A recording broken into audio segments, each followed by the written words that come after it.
নমস্কার বন্ধুরা, আমি চলে এসেছি আমার একটি স্বাদের টমেটো গাছের কাছে। এখন স্বাদের কেন বললাম বলুন তো? এই টমেটো গাছটি একটু উঁচুতে একটা জায়গায় ছিল। তো সেইখানে হনুমানে এমন করেছিল, টব শুদ্ধ ফেলে গাছ উপড়ে একদম মারাত্মক কাণ্ড। এবারে গাছে এত ফুল এসছে, এত ফুল এসছে, সেটাকে নিয়ে আবার অন্য জায়গায় প্রতিস্থাপন করব বা ওইখানটাতেই, এই টবটাতেই ছিল কিন্তু একটু উঁচু জায়গাতে, যেমন ওই যে দেখাচ্ছে উঁচু জায়গা, সেরকম উঁচু জায়গায় ওইখান থেকে হনুমানে ফেলে দিয়েছে। তো ফেলে দেওয়ার পর পুরো মাটি, আর মাটি তো আমার ঝুরঝুরে থাকে, তো পুরো মাটি একদম তলায় পড়ে আছে, গাছও পড়ে আছে। বিকেলে এসে দেখছি, তো কী রকম অবস্থা বলুন তো। আর টমেটো গাছের ভিডিও আমি অনেক দিন ধরে করব ভাবছি, এত ফুল এসছিল আর এত সুন্দর গাছটা ছিল, মানে গাছটাই দেখার মতো ছিল। তখনও ফুল এসছিল কিন্তু তখনও টমেটোগুলো ধরেনি। এই যে দেখুন, এখানেও আরও ফুল এসছে। তো এই গাছটি প্রথমে যখন খুব ছোট ছিল তখনই আমি ডগা একটু কেটে দিয়েছিলাম যাতে সাইড থেকে ডাল বেরোয়। তো ডাল তো অনেকই বেরিয়েছে, আর একটি টমেটো গাছে কতগুলি যে টমেটো হয়েছে, মানে আপনারা যদি ভালো করে দেখেন বুঝতে পারবেন। আর আমি যেই ভিডিওটা, একটা কথা বলে দিই, ছাদের আমি ইনস্ট্যান্ট ভিডিও করি এবং সাথে সাথেই সেটা আমি কোনো রকমভাবে সেভাবে এডিটিং করা হয় না। তো একদম স্বাভাবিক নর্মাল যেটা অরিজিনাল যেটা, আমি সেটাকেই তুলে ধরি।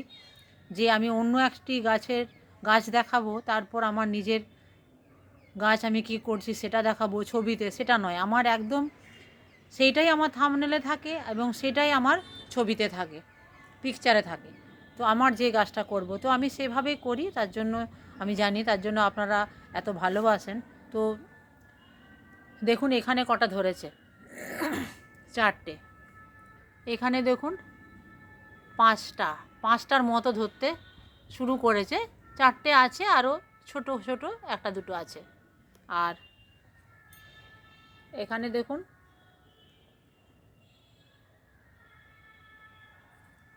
এখানে দুটো আছে, আরও দুটো ছোট হচ্ছে। নিচে দেখুন দুটো বড় হয়েছে। আবার ওইখানটায় দেখুন ফুল এসেছে, এইখানটায় কুড়ি, এখানটায় কুড়ি। তো তাহলে আপনারা নিজেরাই বুঝতে পারছেন যে একটা গাছে যদি এরকম 20-25টা টমেটো একসাথে ধরছে, একসাথে 20-25টা টমেটো, তখন আপনি ভাবতেই পারবেন না যে এতগুলো টমেটো নিয়ে কি করব। আপনাকে বাড়িতে রান্নাতে করতে গেলে তো একটা টমেটোই যথেষ্ট, একটা তরকারিতে একটা টমেটোই যথেষ্ট। দম করলেন, যাই করুন একটা। আর এই টমেটো কিন্তু খুব বড় হবে, মানে ধারণ দেখেই বোঝা যাচ্ছে যে খুবই বড় হবে টমেটোটি। তো এই যে দেখুন, তো তার জন্যই বলছি যে বাড়ির যে টমেটো কিভাবে লাগাবেন। বাড়ির যে টমেটো ধরুন বাজার থেকে আনছেন, আপনারা টমেটো চারা না আনলেও হবে।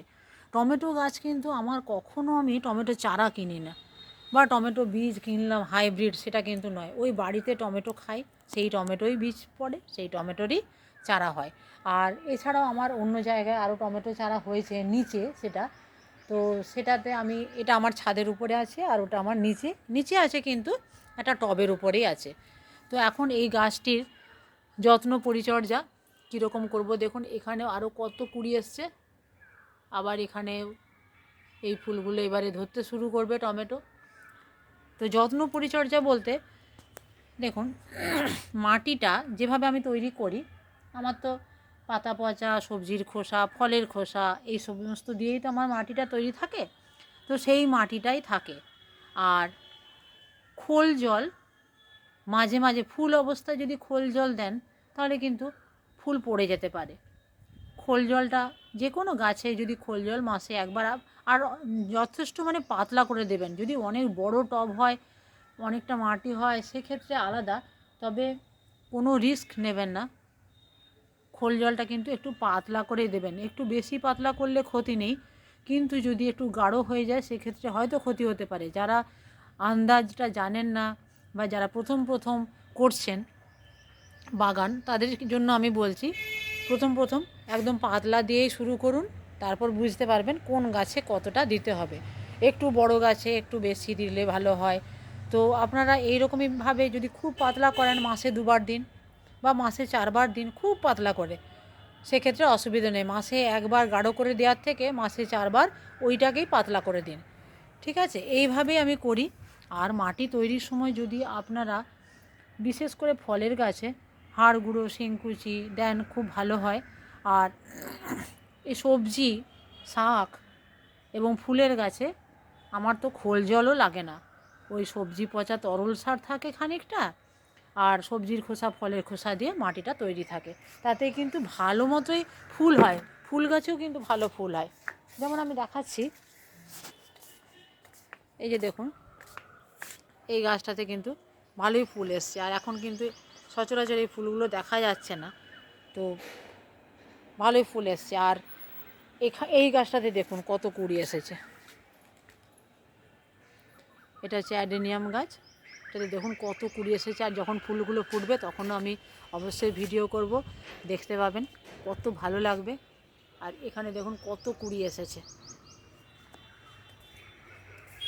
আর যেটা আমার এই রজনীগন্ধা, এটা তো 12 মাসই হতে থাকে। এখান থেকে তুলে আমি আরেকটা জায়গায় করেছি, তো সেখানেও আবার দেখছি একটা স্টিক উঠে গেছে। নেই প্রায়, এই একটা দুটো আছে, দেখুন একটা দুটো আছে। এখান থেকেও মনে হচ্ছে একটা উঠবে। তো এখান থেকেই একটাই গোড়া লাগিয়ে দিয়েছিলাম, দেখুন এটাও একটা চলে এসেছে। আর এগুলোতে সবই ওই সবজি পচা তরল সার, যদি খোল জল দেন তাও খুব পাতলা করেই দেবেন। আর আমার এই যে ছোটো ছাদের বাগানটিতেও দেখুন। এরপর আমি একটি অন্য কাজ করব, সেটিও দেখাচ্ছি। আর এখানের এই যে থানকুনি পাতাগুলো একটু দেখুন, এই ড্রাগনের গোড়াতেই হয়েছে, আমি আর অন্য জায়গায় লাগাইনি। এটাতেই আমার সাফিসিয়েন্ট হচ্ছে। তাতেই যখন খুব বেশি হয়ে যায় তখন ভর্তা করে খাই, আর না হলে একটু পাতা টাতা তুলে দরকার যদি হয় সকালে খালি পেটে খাই। খুব খেয়াল রাখতে হবে যে এটা সেটা গাছ এখানে বেরিয়ে যাচ্ছে কিনা। যে কোনো গাছের গোড়াতেই যদি উল্টোপাল্টা গাছ বেরিয়ে যায় তাহলে সেক্ষেত্রে কিন্তু সেই গাছগুলির ক্ষতি হতে পারে। তো এরপর একটু আসছি আমি, এই যে ভেন্ডির দেখুন, আমি বলছিলাম তো যে একটাতে আমার জায়গাগুলো ছিল না, আমি 2-3টে করে বীজ দিয়ে দিয়েছি। দেখুন একটাতে দেখুন 4টে 5টা করে বেরিয়ে গেছে।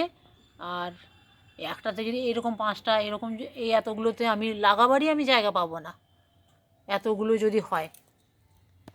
এরপর চলে আসছি বন্ধুরা, দেখুন আমার এই যে এগুলো হয়েছে কিন্তু সব এই যে এরকম থেকে, এরকম থেকে। তো এইখানটাতে এত বেশি হয়ে গেছে না যে আমি আর এগুলো করছি না। আমি এগুলো মূলত লাগাই, এটার থেকে যে আমার তরকারি হয় তা হয় না খুব একটা। যখন খুব বেশি হয়ে যায় তখন করি, আর না হলে দেখুন অল্প একটু খিচুড়িতে মেশালাম। আর বিশেষ করে কোনো বাচ্চা যদি আসে বাড়িতে, তো একটু ম্যাগির সাথে মিশিয়ে দিলাম, ম্যাগি করে দিলাম, একটু মিশিয়ে দিলাম। তো খুব একটা আমি এসব করি না যদিও, তবু। আর অবশ্যই বাড়িতে যখন হবে আপনারা এগুলো আরেকটু লম্বা হলে স্যালাড হিসেবেও খেতে পারেন, কারণ বাড়িটা তো আপনারা জানেন যে সেটা অর্গ্যানিক এবং কিছু মেশানো হচ্ছে না। তো কাজেই সেইভাবেই আপনারা বাড়িতে করুন, অন্তত যেগুলো স্যালাড খাবেন সেগুলো যেন বাড়িতে হয়। আর এর সাথে আমি আরেকটি প্রাপ্য, যেটা এই যে সবজির খোসা ফলের খোসা ফেলে দিলে যেগুলো হয়, অনেক সময় কি হয় এগুলো আমরা মাটির সাথে দিয়ে দিই, তার থেকেও বেরিয়ে যায়। আর দেখুন এই যে সবজির খোসা আলুর খোসা দিয়েছি, তার থেকে আলু শাক বেরিয়ে গেছে। এখানেও দেখুন আলু শাক বেরিয়ে গেছে, কেমন কত সুন্দর আলু শাক বেরিয়ে গেছে। এখানে ধনে বীজের আমার জায়গা, কিন্তু বেরিয়েছে অনেক কিছু। এই যে এগুলো অবশ্য একটু গোড়াটা দিয়ে দিয়েছিলাম, পালংগুলো খেয়ে গোড়াটা দিয়ে দিয়েছিলাম। তো এখানে আলু শাকও বেরিয়েছে। তো এইগুলোই আমার তুলে এটা ওটা শাক মিশিয়ে একটা 5 মিশালি শাক কিন্তু খুব ভালো হয়। আর বেথো শাক তো হয়ই, বেথো শাকের তো আমি ভিডিও আপনাদেরকে দেখিয়েছি, কারণ বেথো শাকটা আমি এই যে এই একটা দুটো যে গাছ হয় তারই বীজগুলো এরকম করে ছড়িয়ে দিই, তাতেই কিন্তু প্রচুর হয়ে যায়। বেথো শাক কিন্তু বাজার থেকে আমাকে কিনে আনতে হয় না, আমাকে কোনো শাকই কিনে আনতে হয় না, কারণ শাকটা সবসময়তে এত বেশি পরিমাণ আমার এদিক ওদিক বেরিয়ে যায়। শাক, লঙ্কা এগুলো কিন্তু আমরা কিনি না, এই চারা, লঙ্কা চারা এগুলো কিনি না। এই যে লঙ্কা চারাটা বেরিয়েছে, এগুলো আর একটু বড়ো হলে কিংবা বেথো শাকটা তুলে এখানে দুটো গাছ থেকে যাবে।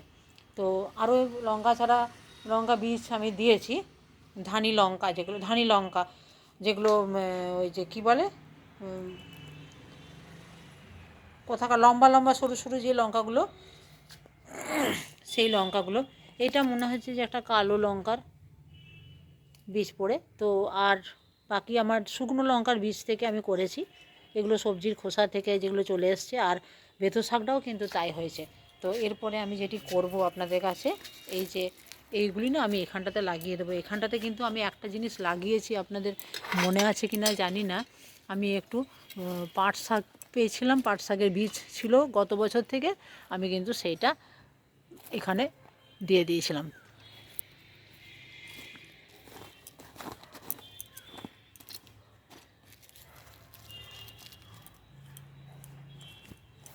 তো এরকমভাবেই আমি পুঁতে দিলাম। আর মাটিটা দেখতেই পাচ্ছেন আপনারা, কত ঝুরঝুরে আর কত সুন্দর। তো এখানে আমি এটা দিয়ে দিলাম। এটাকে একটু লম্বা করে রাখবো যাতে গোড়াটাতে একটু রোদ পায়। এই যে দুটো তিনটে এখানে দিয়ে দিলাম, কারণ ওখানটা এত বেশি হয়ে গেছে যে আর দেয়া যাচ্ছে না। আর দেখুন ধনেপাতাগুলো, এগুলো কিন্তু দেশি ধনেপাতা। যারা আমার ভিডিও আগে দেখেননি, আমি তাদের জন্য বলছি, এগুলো দেশি। এই বাজারে মুদির দোকানে যে ধনে পাওয়া যায় না, 2 টাকা 5 টাকার, যেটা আমরা মশলা হিসেবে ব্যবহার করি, সেই ধনে থেকেই কিন্তু, এটা কোনো হাইব্রিড বীজ থেকে নয়। আর এটা কিন্তু এই শুধু এই সিজনে খুব ভালো হয়, আর এত ভালো গন্ধ এর, যার জন্য আমি প্রত্যেক বছরই এই ধনেটা একটুখানি লাগাই। আর খুব ছোট ছোট হয়, একদম গোছ মতো হয়, ছোট ছোট হয়, আর দারুণ গন্ধ, দারুণ গন্ধ। আমরা যারা ধনের পাতার গন্ধটা ভালোবাসি, তাদের কাছে এটা কিন্তু দারুণ জিনিস একটা। তো আজকে মোটামুটি এই পর্যন্তই রইলো, আজ রাখি। কমেন্টে জানাতে কিন্তু ভুলবেন না। আর হ্যাঁ, যারা নতুন তারা কিন্তু অবশ্যই চ্যানেলটি সাবস্ক্রাইব করবেন। গাছ করুন, খুব ভালো থাকুন, দেখা হবে আবার পরের ভিডিওতে।